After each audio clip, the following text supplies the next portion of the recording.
With that, I invite Dr. Ananda. When I was a newcomer to Auroville, well, maybe some of you were not even born at that time. It was in 1971 when I was with a mother,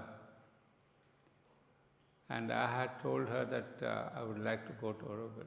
She asked me, where do you want to work? And then when I said, I choose to go to Auroville, she said, c'est bien, it's good. And then she told me something that's not to be revealed right now to you. But what I mean is, at that time, there was no newcomer group or, talks, orientation program.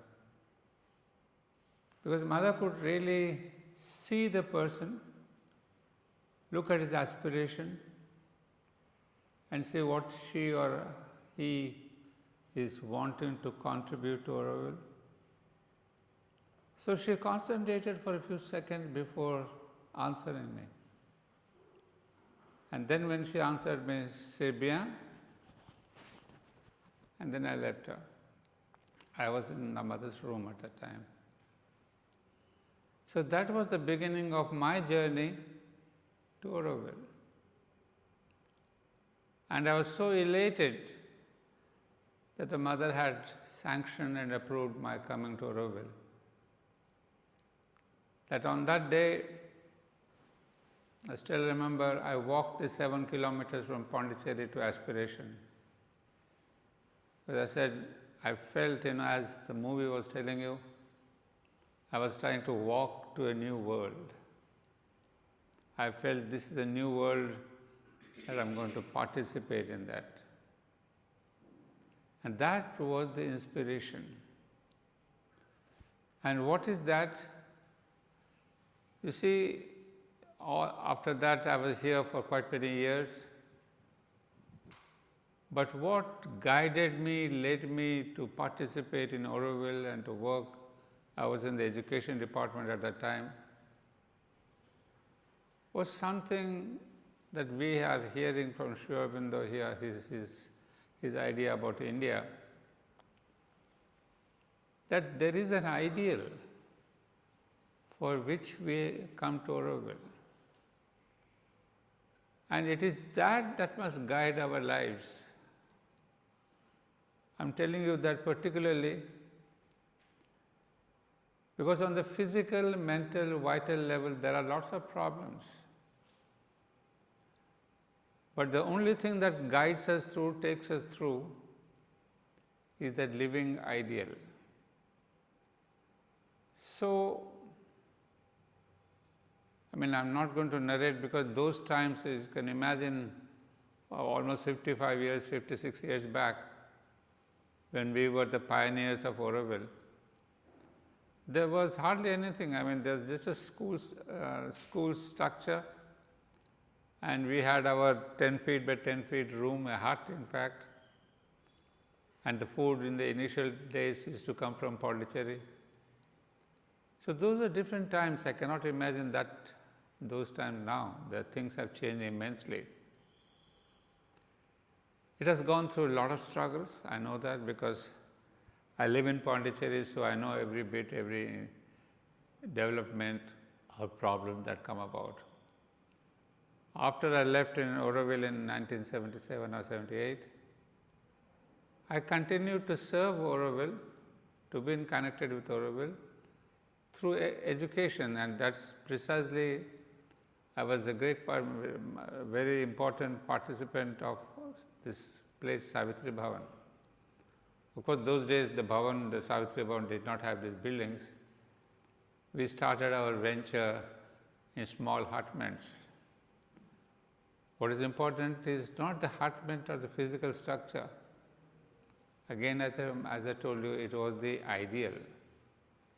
So we lived constantly and through lots of problems, lots of disharmonies, and physical level difficulties.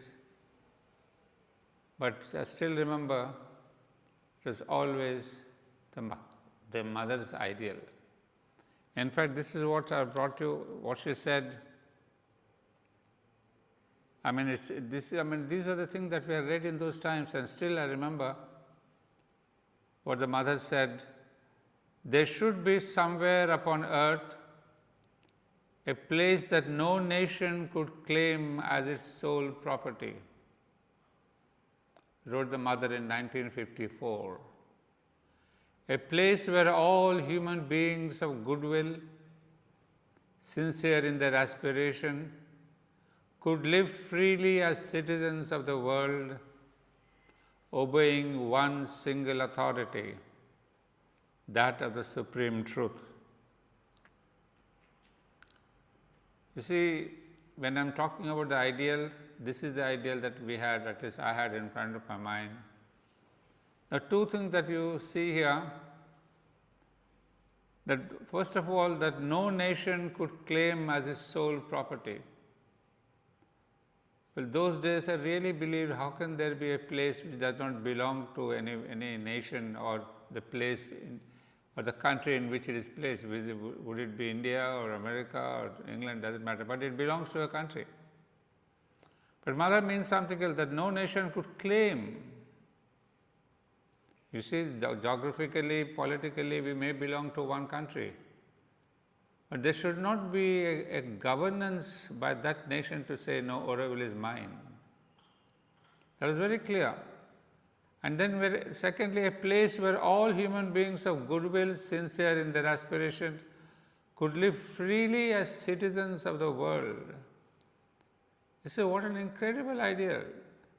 Right from that time, right from its inception, mother said that people should be able to live freely as citizens of the world. That means, of course, you know that very well, that later on somewhere she would also tell us that we do not belong to any country. Of the passport, I have that passport of the country.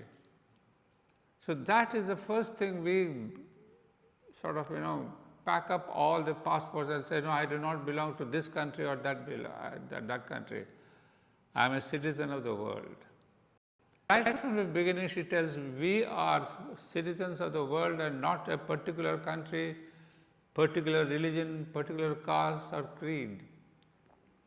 And friends, I might tell you, in the younger days, it gave me a great sense of liberty, or I would say the word liberation. Because you see, we are all dragged down by our past. I carry my religion, my nationality, my creed, my this thing, my caste. But with one sweep, she said, no, you are a citizen of the world, and do not bring your passports to show that you are so and so. Because I'm telling you this with emphasis, because in the beginning, we didn't even recognize anybody's surname. I'm so and so, but what does it matter? We are just a name given to you at your birth. And you do not come into the picture to say that I'm so and so, I'm from this country or that country, nothing. So immediately you get a sense of freedom that you are yourself the individual. The individual, externally physically we are an individual having features, etc. But this outer individual carries you to the inner individual, the soul or the Atman, what we say in Indian philosophy. So this is what she was driving at, and Aurobindo in his human cycle always tells us that the outer being is only an external being which does not have much of importance. So what I want to explain is, the mother right from the beginning insisted that do not give too much emphasis to your own outer self. Go in search of the inner. And then she says, and then freely as citizens of the world, obeying one single authority, that of the Supreme Truth. Well, this is again, you may say, how is it possible that we obey the single authority, the Supreme Truth? Because you see, truth is not one faceted, one definition. Each one of us may have a different understanding, definition of truth. But Mother says the Supreme Truth. What is the Supreme Truth? Of course, when we get more into Aurobindo's literature and Mother's literature, you will understand what they mean by the Supreme Truth. But what is important is again, obeying one single authority. So that authority is not external. It is not a governance by any institution or by any body, by any structure. Again, you have to go into the believing that there is only one truth within each one of us. So you see, everything in Auroville message leads us to be guided by your own inner truth, which again means a great deal of sadhana. You will not get an inner truth of the soul's realization right on day one or after 1 year or 10 years. But this place is not just an external facet of an experiment of human unity. We call it many a time experiment in human unity. But that is a different thing. But we have to have a collective effort, surely. But what I was really impressed was that we are obeying one single truth. So do not give too much credence to the outer rule, outer law and all that. And then one thing that belongs to humanity, of course, she gave us this great freedom. But she gave one clause there, if you can remember that.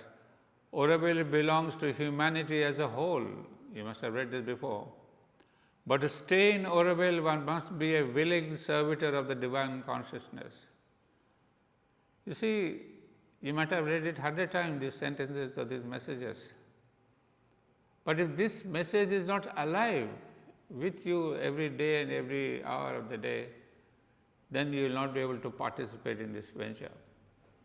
Because it's not I'll read out something else from the mother. It's not the question of coming to Auroville in a mass or in big groups or small groups. The unity is somewhere else. It is not just a conglomeration of different nationalities, different people, different genders from the world. So she would say, and Aurobindo insists on his books, Ideal of Human Unity, etc., that the collectivity is a consciousness level, not just a numerical level. So that is the ideal that had really guided me, pulled me to walk down 7 kilometers in the hot sun in the afternoon to Auroville. But you see, when you are guided by the inner zeal and aspiration, no problems of the outer can really hinder you. And then, that is from the past I wanted to tell you. Well, being here all these years, sometimes participating for many years from Savitri Bhavan, I used to take classes here, Life Divine and all that. And also I have good friends here from my past years. At present, we hear since a few years, there are some problems. They're bound to be. Because remember, Auroville is also a place where there are specially selected problems, because this is an experiment, remember. The Mother is giving us an experiment to unite. She has given a simple example of how even great matter, resistant, dim, dark, inconscient matter, how nature has brought in harmonious synthesis between matter and life, and between life and mind.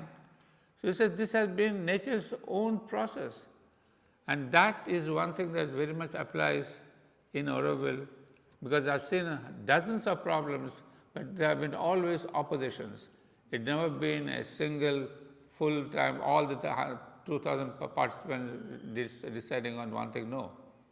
There has been an opposition, but a synthesis has come, We have thesis, synthesis, all that thing, that philosophy you have got, thesis, antithesis and synthesis. So this has been the way that Auroville progresses. Because remember, we are all from different countries, a different cultural background, religious background, education. With all these things, there's bound to be, so let's not be afraid of these problems. And as I said, this is the discord. Aurobindo sometimes says there would be an irreconcilable opposition. And some of that I see at least in the present times, almost we are at a dead end, deadlock with an irreconcilable opposition. But Sri Aurobindo says, no, that is the way things will be for a long time until we really gain a deeper synthesis. The men who have to act will do so despite themselves. One thing that has really given me a great slap on my face whenever I thought that I am the person doing this. And friends, this is precisely what is yoga. And Mother had said again that we are to do Sri Aurobindo's karma yoga here. It is not a place to have fun and frolic and enjoyment and entertainment and your different activities. It is not only just dynamically oriented. Normally we get an idea that, oh, Auroville is doing so many acts and all those things. But important is we are only puppets in the hands of larger forces.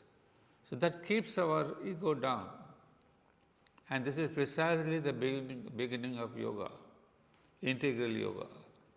And then Mother repeats, nothing depends on human beings. Nothing. Neither the planning nor the execution, nothing. So this is a very powerful message which we had read in our own times, and that brought me to a lot of sense. It brought me a lot of sense. Because this question of I am doing spoils the game. It really gives hindrances. So this question of I must be removed. And for that I to be removed, the only thing to remember is nothing, neither the planning nor the execution depends on human beings. So it's such a fantastic message to say that's really the invisible forces, the divine who is making Auroville, who is really constructing this great project. Because it's not just for nothing. Mother has said it's a divine dream, a dream of the divine. It's not just for nothing, it's in reality like that. And then in one place she says, Auroville has already been built long back. In time it precedes the real construction in 1968. So for her, Auroville is already a place which is already built. And in fact, on one of the evenings at night, she takes Sri Aurobindo to show him this place of Auroville. Physically, on the geographical level, she would say, these are the schools here, these are the kitchens here, this is that place. I mean, she had already seen this place in the subtle physical. So there, that is why somebody has already done it, like Sri Krishna tells Arjuna, the war is already done. The Mahabharata war is done. You are only supposed to be puppets and nimitta matra. So don't think, Arjuna, that you are the warrior, you are going to win, you are going to kill. So this precedence is what we should remember when we come to Auroville. So that makes us very humble. So this is humility is the first sense of sadhana. And then the last quote, this is very crucial for most of you here, because I do not know if anyone from here has already visited Sri Aurobindo Ashram, Samadhi and all that. Because I know many people who have not even heard of Sri Aurobindo Samadhi or the Pondicherry Ashram. I met them, I knew them personally. And the mother in 1969 wrote a letter to the UNESCO where she said, this is her own writing, so the I is the mother telling. The task of giving a concrete form to Sri Aurobindo's vision was entrusted to the mother. Mother herself is writing. The creation of a new world, a new humanity, a new society, expressing and embodying the new consciousness is the work she has undertaken. So it's not, Auroville is not just a city. That does not think that by laying roads and little gardens and fancy forests and stores, that is not the city that we need. She says it's the new creation of a new world, a new humanity, a new society. So it's a lot to do with the human beings. The physical, material buildings and structures are there only to help us. But with all the great structures, if our consciousness is still low, it doesn't help building an Auroville. So she is very clear, and she is writing herself for creation of a new world, a new humanity, a new society, expressing and embodying the new consciousness. By the very nature of things, it's a collective ideal that calls for a collective effort so that it may be realized in the terms of an integral human perfection. And this is the second last paragraph, very emphatic. The ashram, the Sri Aurobindo ashram, founded and built by the mother, was the first step towards the accomplishment of this goal. I've really chosen this only to tell you because I know most of you do not know about the ashram. But the mother says this was my first step to build this new society, new humanity, a new world. The project of Auroville is the next step, more exterior, which seeks to widen the base of this attempt to establish harmony between soul and body, spirit and nature, heaven and earth, the collective life of mankind. So this gives us a whole idea of the question of why Auroville. Auroville was a logical sequence to the making of the ashram. In the ashram, right from 1926 onwards, when it was born, people have been doing this sadhana to build a new consciousness. And that happened on the individual level. And after so many years in 1968, then the mother said this is time to take this experiment that is being done in the ashram like a lab to a wider audience, to the whole world. It's not one community from India or one sector from this place. She opened this experiment of the new community, the new consciousness to the whole world. And that was the birth, the creation of Auroville. So we get fully an idea now what was the ideal, what is the present situation, and its solution too. Because no amount of policies and programs and laws and change of this thing will help us until and unless we have a question of change of consciousness. So this is what we said when we were building the Matra Mandir. Those days again, I was at Aspiration in looking after the school there. Every morning 5 a.m. we used to come to the Matra Mandir site and dig the earth and build the Matra Mandir. So that was an inspiration that we are building a new temple, a temple of love, a temple of the mother. And that's why she calls it Matra Mandir. So there also she says it's not the question of building a building. Each of us have to build the inner mandir. That built is the golden tower. So that building of the inside is important. So let's not forget that when we are not here for enjoy or to make a beautiful outer life. Outer must be beautiful because in the charter she tells us how the world we have to take away from the old and go to step into the new, and the older experiment may be useful for the new. But it doesn't mean that we should have a full emphasis on that alone. So this is just a general view because we have got so many things of the mother we can read out. In fact, in the Mother's Collected volume number 12, there's a whole series of talks between the mother and some of the disciples of Auroville. There, they used to have every evening or once in a week, they used to ask the mothers frank questions, how to do this about money, how to do about this administration, very practical day-to-day questions also. So I would request you, if you are really wanting to join Auroville, read that volume number 12 of the Collected Works of the Mother in the section of Talks to Aurovillians. So you see, this is the ideal we have to understand first of all. Otherwise, just coming here, there are rules and regulations that for 12 months you should be independent, you should live in your own house, pass this test of the newcomers. All that will not be useful unless and until you know why you are here. What is the purpose of your coming here? Is it to escape because the ashram mother has said that do not come to the ashram to escape some other problems in the outer world. Similarly, let's not come to Auroville to escape any problem or any issues or any country problems or family problems. First of all, we must know why we are there. That is why I emphasized on this question of the ideal.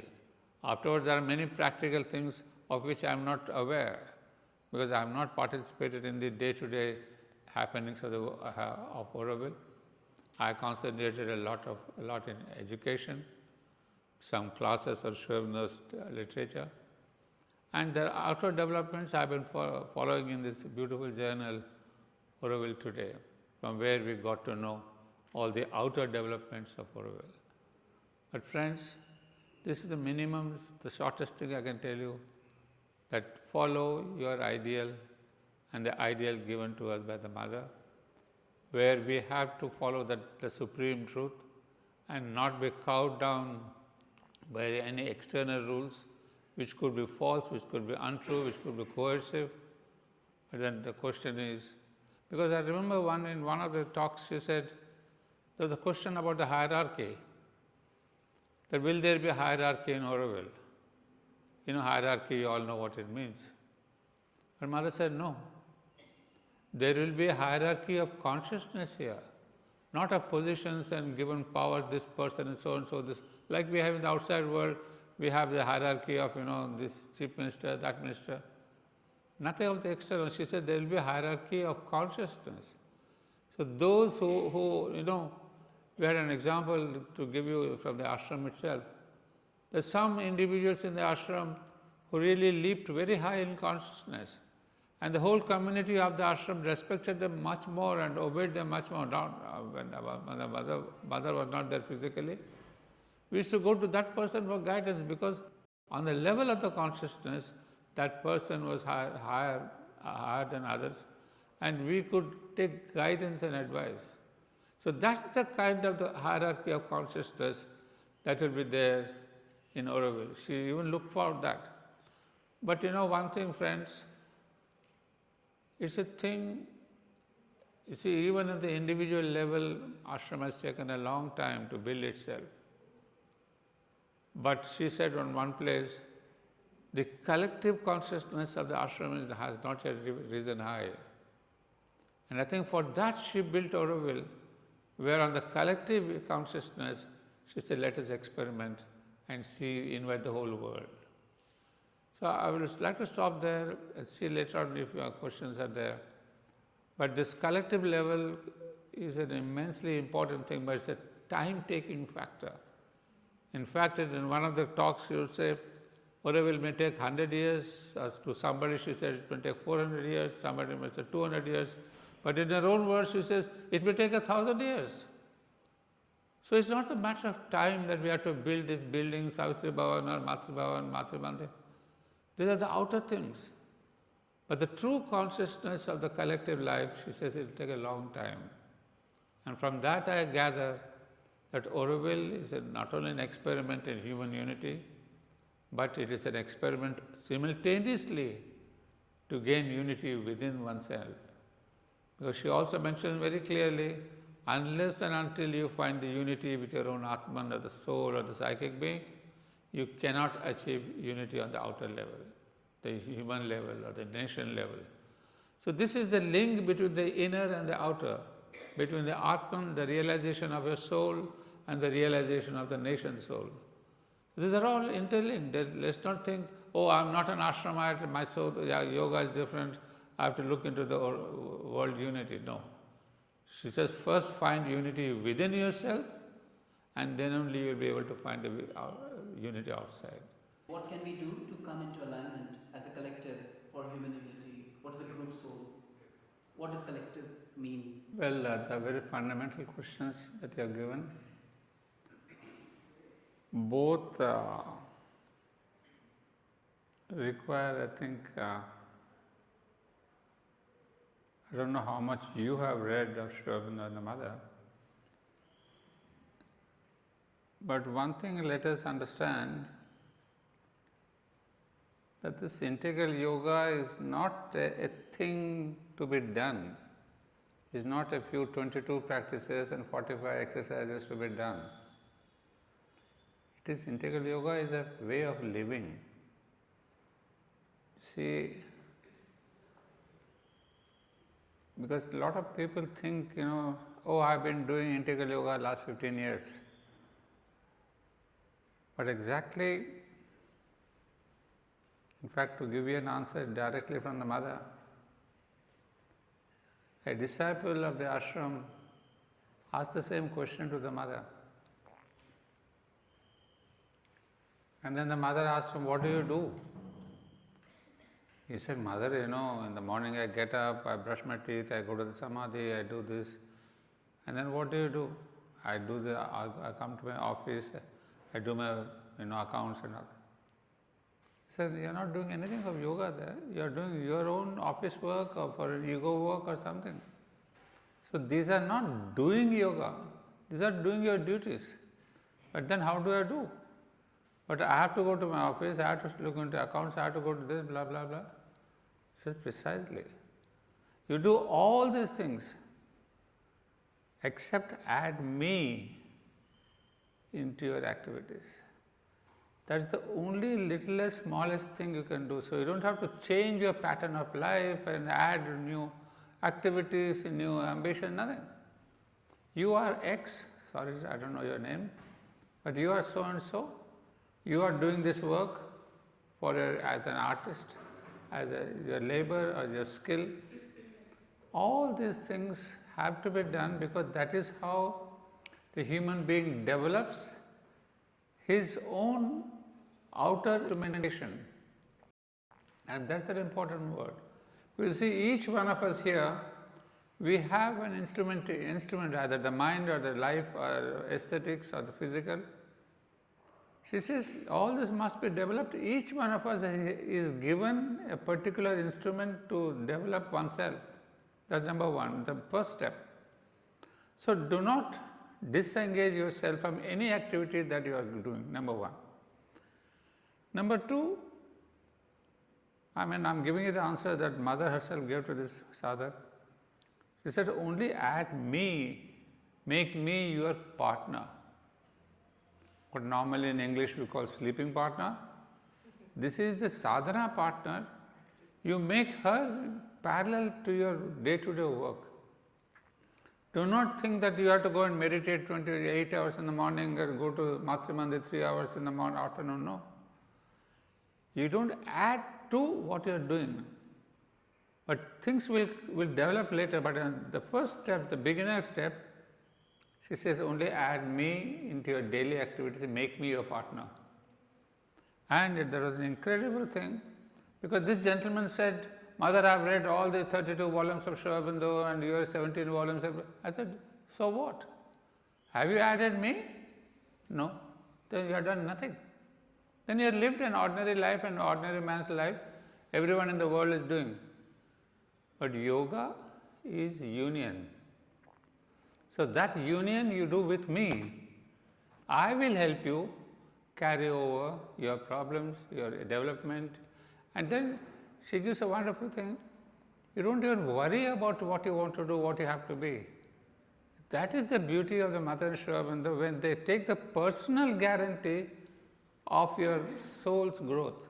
Whereas the other yogas, they would say, no, you have to do this many hours of meditation, you have to do this kind of bhakti puja, you have to do this, etc., etc. But we are not having the divine as partner. And that is the great thing that has been added by Aurobindo, where he says, look, there's a beautiful example by Sri Ramakrishna, where he says, you know the difference between a monkey baby and a cat baby? He says, yes, what is it? The cat baby does not bother about its safety, its food, its security, nothing. Because it knows that its mother will going to take care of it. If there's insecurity, it will take you to a safer place. If you are hungry, it will give you milk and food. Whereas the monkey baby, it doesn't trust, it holds the body of the mother wherever it goes or jumps around. And simple thing, it says the monkey baby is the old type of sadhana, where you are trying to reach the divine with your own effort, your meditation, your concentration, blah, blah, blah, blah, blah, blah. Whereas the cat baby says, no, mother, I leave it to you. So that's the essential difference between this integral yoga and other yogas. That's why the mother herself is like, this is not the first time that somebody said that. Long centuries back, Sri Krishna said the same thing. He says, Sarva dharman parityaja mamekam sharanam vraja. Leave all, abandon all rules and regulations, take shelter in me alone. So when the divine, the avatar, the person X, guarantees this kind of a growth of spirituality, that I would say is the first steps of your yoga. You don't have to read, you may read the life divine, you may read the synthesis, you may hear all the lectures. But the simplest answer that I got from the mother is, add me to your daily life. He said, Mother, I brush my teeth, so I should remember. Yes, you should remember me while you are brushing teeth. When you are taking breakfast, he says, keep a chair for me on the side. I will eat with you. So this may look a little comic, but from the sadhana point of view, it is one of the most interesting, capable, able hint. So I will not give you a long talk on what is integral yoga. The whole books are there, synthesis of yoga is there, letters on yoga, there are plenty.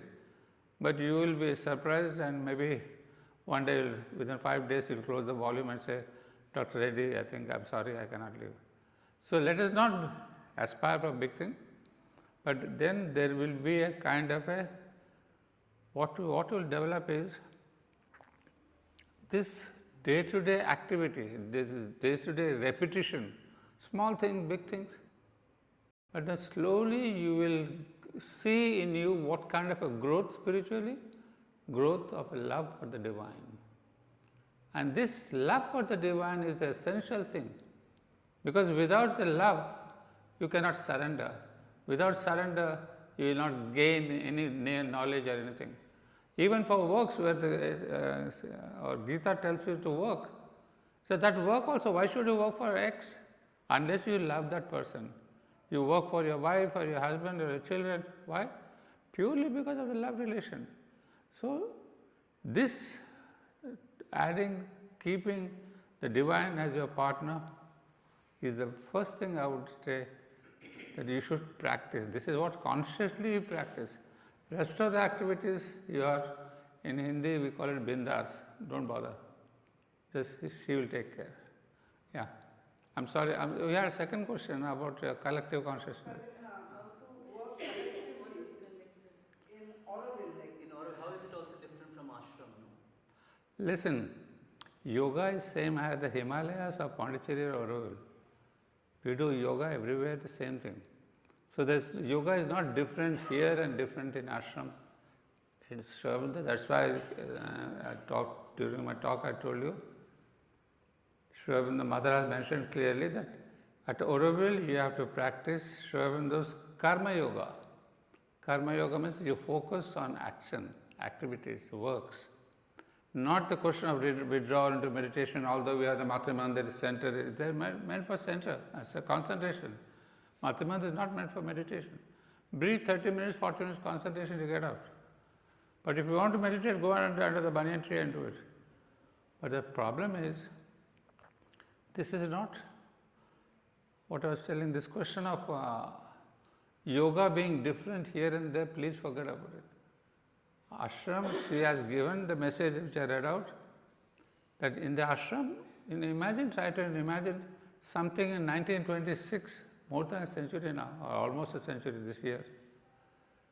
This is the time when the whole trend of yoga and sadhana, when it took a volte-face, because India is known for tremendous amount of yogas, yogis and this and that. But Sri Aurobindo says, sorry, my yoga is this. So he had taken a completely different view, and not only taken, I was wrong to say that, he practiced it. Because there are people who asked him saying, what is Sri Aurobindo, can I do that? He said, no, you cannot do that. I am doing that. And what is beautiful about Sri Aurobindo is, he says, I will get some success, then I will pass it on to you. So he's not telling everybody that you also try, no. So he wanted to try it, practice it, and then pass on the gains like a good teacher who does his homework and then passes it on to the student. So here is a person, he said, I will do this yoga, and then it was passed on to disciples and from disciples to others. And not only that, I don't know if you have come across the record of yoga. Have you come across that book? Yeah. So record of yoga is purely Sri Aurobindo's own self-practice. He did it for 4 years, 1910 to 1914. And that book, if you read, I mean, you will lose your head, because it's so intense a tapasya that perhaps those great yogis of the Vedic times, Upanishadic times, they did that. So that was the intensity of his yoga practice, and very wonderfully, he has noted down in notebooks what is the gain of this. I've done meditation, concentration. You see, meditation is a very, very unimportant word, if I can say, in yoga, in integral yoga at least. Because if I'm taking the divine at every minute of my action, my talking, my on the mobile phone, everything, meditation per se, because actually meditation is nothing big. In fact, the only thing you should understand is meditation is to make your concentration and your circumference big, as wide as possible. Concentration is to focus on one thing, meditation is to expand. So these are the two movements of consciousness. So he says everywhere you can expand your consciousness, doing anything and everything. And so he says there is no difference if you want to do something yoga, everywhere you can do that. Now, third level, about the collective soul, you said. That's a very fine question. In fact, that is what should be, because I read out a passage from the mother where she says it's a collective effort. Now, this collective effort is something that is practiced in the ashram also. But what we human beings think is 50 of us coming together is collective meditation. Because in this collective meditation, if you have 50 of you are sitting here, if I put out the lights and then give you mother's music, all of you meditate. But do you think your minds are here? The moment lights are off, you go to Switzerland, you go to America, you go to Chennai, you go to Bangalore. The moment you want to sit for meditation, that's the first thing you do is you fly off from where you are. And to bring it back is the effort not to fly off and then be concentrated here. But that does not mean we are doing a collective yoga, because I'll give an example. In the ashram, we have something called playground where the mother used to come for some march past activities and meditation. That was a proper meditation time. She used to give it 15 minutes to 20 minutes. She would say, I have some disciples here sitting around who would jump up to great heights of consciousness during their meditation. And there will be others, they won't even bother, they would be so low in their consciousness, thinking of such rubbish things and nonsensical things and vital things. So she says, in this entire audience, I don't think there may be 200 people, but maybe 2 or 4 or 5 are going to the higher level, others are there on the lower level.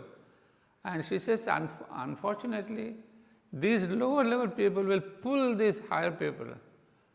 So in this collective meditation also there is a danger. So unless and until you are very strong in reaching the higher level, it may not be useful to have a 50 people meditating together.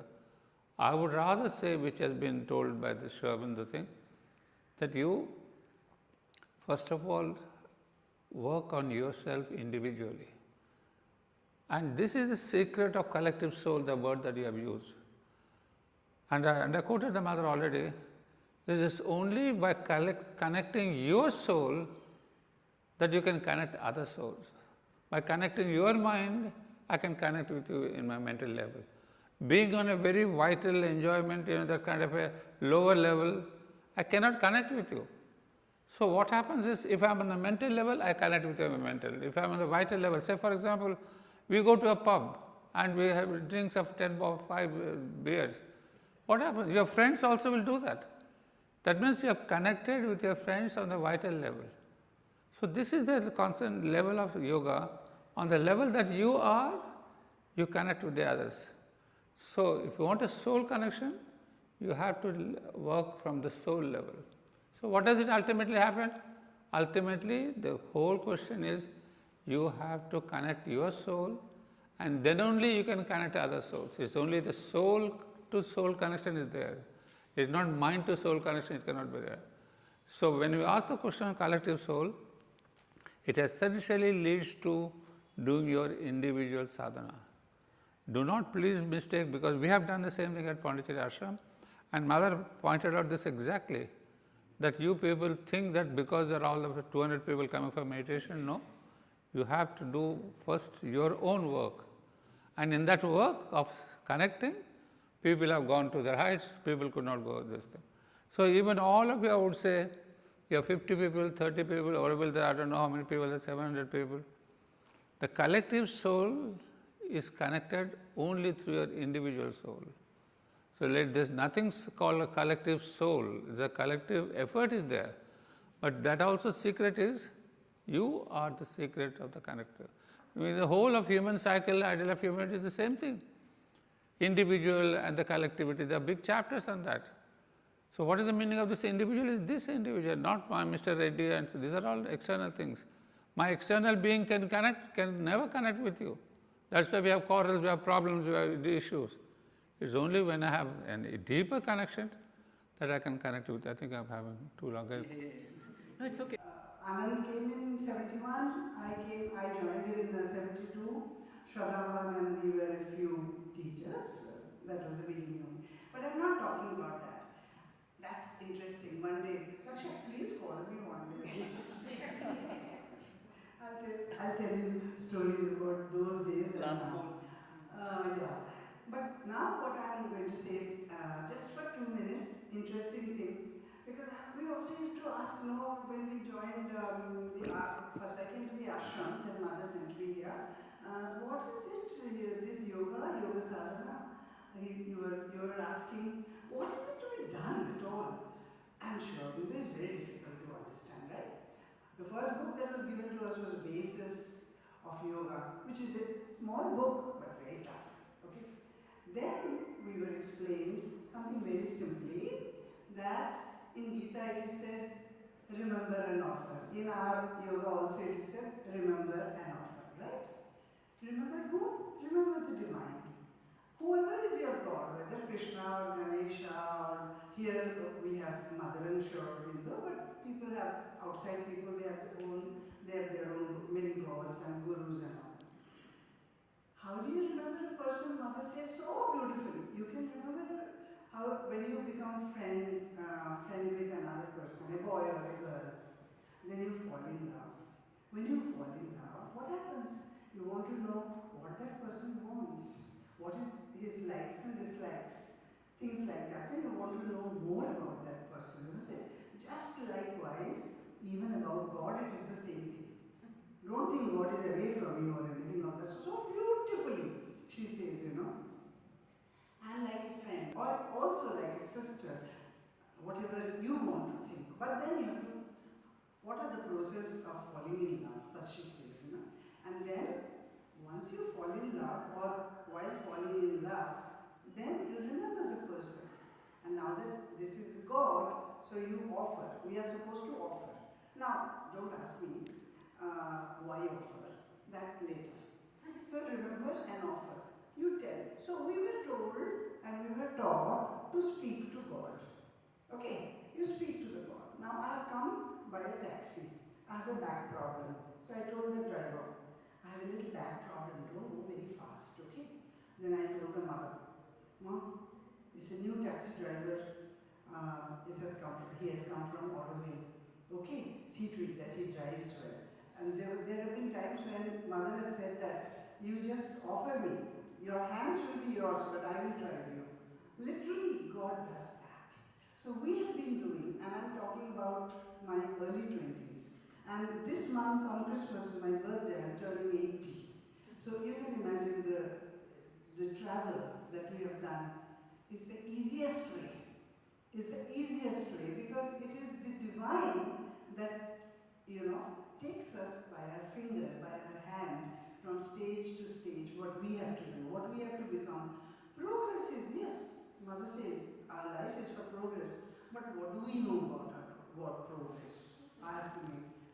Once you leave things to the divine, it's easy. It's He who sees, it's she who sees what we have to go through. Life becomes, I tell you, a wonderful journey.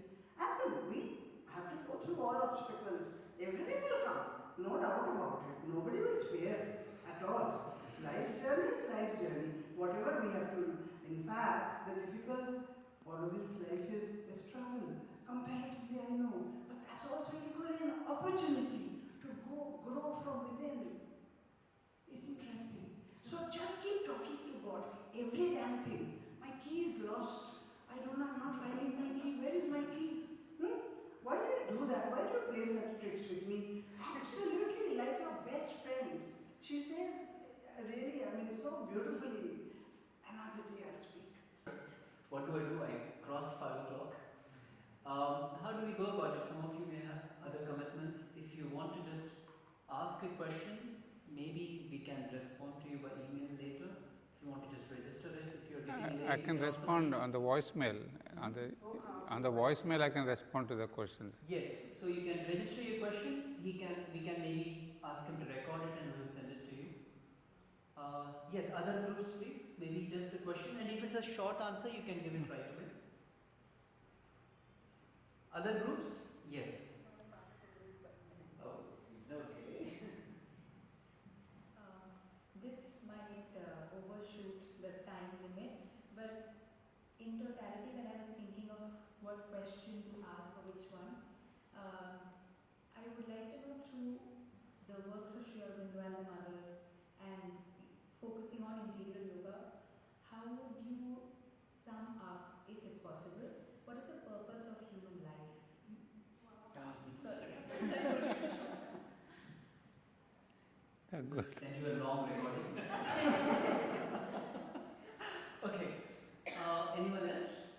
We'll definitely respond to that. Yes, Subrata. If you could define what is divine consciousness, you yourself is spoken. How would you define divine consciousness? Okay. Second recording, long one. In this group, we have one question: how to practically. There were two beautiful. I would say you had said about antithesis, thesis, and synthesis. And hierarchy of consciousness is important, not the hierarchy of position or status.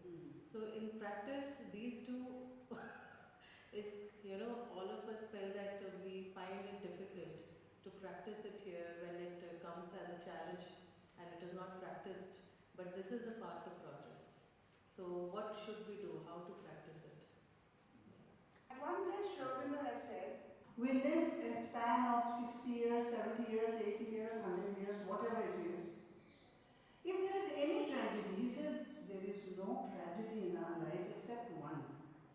And that is that your body is housing the soul.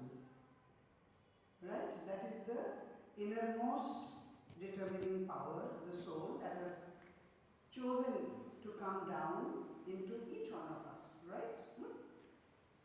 And your body is just housing it. This is the house and that's the master for whom, right? Our external, all the three, physical, mental, vital, psychic, spiritual, the inner worlds, and then the levels and all that. But he says there's only one tragedy, and that is that living the whole span of life, you haven't even experienced once that honor within you, that truth within you, that soul within you. Yeah. So purpose is that, and yoga sadhana, yours, the practical, because I take classes on the practical. Mother has said, first thing is to learn to quieten oneself. Once you see our thoughts, our emotions, everything, impulses, our, everything. Without that, we can't look at ourselves. Practical problem is that we have to be able to look at ourselves, what kind of a factory we are, and what are the things, and how to, purify ourselves, how to. So that is this, and that is to realize the soul, actually, and through the activities, through the karma yoga, or whatever our yoga is. So in one word, that's the only tragedy. So we will not let our life to go through the tragedy as it is that. So we have to realize our soul and our psychic being. Have to, and absolutely. Yes, we'll do that. You have no choice. Just one little thing. No, I just wanted to add one personal experience, a personal encounter with the mother. I was in one of my birthdays, birthday we had the privilege of going to the mother and talk to her, ask questions, anything. That was the birthday privilege. So once, I don't know in what context, she started narrating, I was sitting at her feet and she was on the chair. She said, this is somebody said, what's the purpose of your, who is that? Yeah. So she said, look, human beings are born, yes, the faculty is there, the procedure is there. Then she says, human beings, they grow up, and there's again a stage of vital, in the physical, the vital, the mental opens and all that. And then she said, look, while you are growing up, physically, mentally, whatever, so what happens? After a certain age, at a certain age, you find a partner, blah, blah, blah, and then you get a family life, and you go keep forward. And then you want a job, you want a family. And then she asked, she's telling me, but then sometimes the soul comes and says, Voila, je suis. You understand French? It's here am I. He says the soul comes forward so many times, and just it says, Voila, je suis, I'm here. Look at me also, not just your friend, your brother, your sister, your family, your job. She said the soul does want attention. So this, you ask the same question. So what is the purpose? Is exactly to look at the soul and to hear sometime. And then she says, not in this conversation but elsewhere, but the soul is very shy. It never insists. It is a whisper. And so this, what she is saying about being silent, is to get this voice of the soul. Otherwise our mind is like a monkey all the time jumping around, doing this, doing that, not ambition. In this noise which comes into your ears, the whisper is lost. So she said, you neglect when the whisper comes and the choice comes, Voila, je suis. Says you forget, you say no, I'm too busy, I got an interview tomorrow, I got to Chennai for an interview. And you neglect that call, you go forward, and then at a point of time, she says you become old, and then the problem is, at that time, you have bank balance, you have got your children to give you money to come to America. You say, no, I'll go there, look after my grandchildren, I'll go down a picnic, But then the same voice was neglected. And now you think you go on a pilgrimage, this is the time. I mean, she said that you lose the faculties. No, wait a minute. Then she said, you have all this kind of, you get to the outer world, you get more and more forgotten the inner call. And that is there. But then she says, when you are at that age, what have you got to give to God? You see, when I could capably, you have all the mind, you have a fantastic mind, you have aesthetics, you have this. We have never given to God anything. And poor the soul is reminding you, please look at me. But we are too busy with our outer works and activities, and she says no. So when you are old, then she says, what have you got to give to God? You have got money, he doesn't want, soul doesn't want. You have got your family affairs, you have got your grandchildren, she says, no, I don't care. So we have lost all our faculties, our capabilities, and then you have a bit of money, your relations. So this is the tragedy of what she was explaining. This is the tragedy of the soul, that we do not listen to my call. And when you could and given something a lot more, so that means doing something for the divine consciously. So that's what is our yoga, but we do not listen. So that is the inner tragedy. And that's why she said to you, so my child, find your soul. We are still finding the soul. No, I'm sharing with you what the mother is saying, not what I've read, those things are apart. This find your soul is directly from her mouth, sitting exactly like this in front of her. I had, I just finished my higher course, my college life at Pondicherry Ashram. And then she said, now I'm telling you this because it's a very important factor or element. So she said, because I had asked her a question that I'm going to Hyderabad for a job or some studies and all that. Then she explained to me, she said, this is a special place and this is ashram. At that time Auroville did not exist maybe. She said, this is a special place because me and Aurobindo, we have prepared this place where it is easier to find the soul. But this is a sentence. Aurobindo and myself, we have prepared this place which is easy, where it is easy to find the soul. Somapate, so my little child, find your soul.